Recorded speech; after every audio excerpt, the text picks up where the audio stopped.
یہ سوال کہ اگر غسل کے دوران ہوا خارج ہو جاتی ہے یا پیشاب کے قطرے نکل آتے ہیں تو پوچھنے والے کا یہ مطلب ہے کہ اب غسل دوبارہ یعنی جتنا کر چکے ہیں دوبارہ سٹارٹ کرے گا یا وہیں سے آگے اس کو کنٹینیو رکھے گا؟ تو غسل دوبارہ نہیں شروع کرے گا، وہیں سے اس کو آگے کنٹینیو رکھے گا، چونکہ آپ دیکھیں نا دونوں چیزوں سے جو ہوا خارج ہونے سے بھی غسل فرض نہیں ہوتا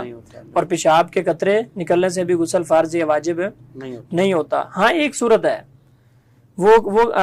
غسل کے بعد چونکہ وضو نہیں کرنا ہوتا، آپ نے غسل کر لیا ہے تو آپ اسی طرح جو ہے وہ نماز پڑھ سکتے ہیں، آپ پاکیزگی میں آ گئے ہیں۔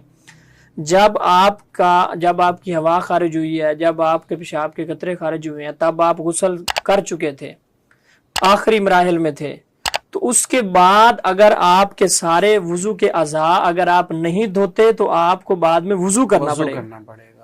اگر وہ سارے دھو لیتے ہیں تو پھر آپ کا وضو بھی ہو گیا، لیکن غسل جو ہے وہ دوبارہ سے آپ کو شروع نہیں، وہ کرنے کی ضرورت نہیں ہے۔